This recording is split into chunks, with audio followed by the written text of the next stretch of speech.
ত্রিপুরায় বর্ণাঢ্য আয়োজনে পালিত হল শুভ বাংলা নববর্ষ। সম্প্রীতি ও উন্নয়নের বার্তা পর্যটন মন্ত্রী সুশান্ত চৌধুরীর। যথাযোগ্য মর্যাদা এবং উৎসবের আমেজে ত্রিপুরা জুড়ে পালিত হল শুভ বাংলা নববর্ষ 1433। নতুন বছরকে বরণ করে নিতে আগরতলা সহ রাজ্যের বিভিন্ন প্রান্তে ছিল নানা অনুষ্ঠানের আয়োজন। এই আবেগঘন মুহূর্তে ত্রিপুরার সাধারণ মানুষকে নববর্ষের আন্তরিক প্রীতি ও শুভেচ্ছা জানিয়েছেন ত্রিপুরার পরিবহন ও পর্যটন মন্ত্রী সুশান্ত চৌধুরী। এক শুভেচ্ছা বার্তায় মন্ত্রী বলেন, শুভ বাংলা নববর্ষ উপলক্ষে রাজ্যের সমস্ত স্তরের মানুষকে জানায় আমার আন্তরিক অভিনন্দন ও শুভেচ্ছা। নতুন বছর আমাদের সকলের জীবনে বয়ে আনুক অনাবিল সুখ, শান্তি, সুস্বাস্থ্য ও সমৃদ্ধি।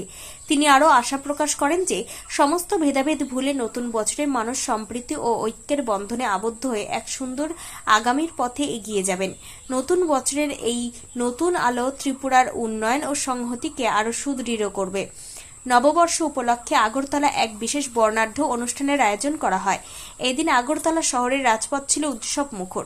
পর্যটন দপ্তরের পক্ষ থেকেও বিশেষ উদ্যোগ নেওয়া হয় যাতে পর্যটকরাও এই উৎসবের আমেজ উপভোগ করতে পারেন। ত্রিপুরা থেকে বিক্রম কর্মকারের রিপোর্ট, ক্রাইম প্রেস বেঙ্গল নিউজ। 32 পেরিয়ে আমরা 1433-এ পদার্পণ করব। এই 1433 নববর্ষের প্রতিটা দিন, প্রতিটা মুহূর্ত রাজ্যের প্রতিটা অংশের জীবনে সুখ, সমৃদ্ধি এবং আনন্দের বার্তা বয়ে আনবে।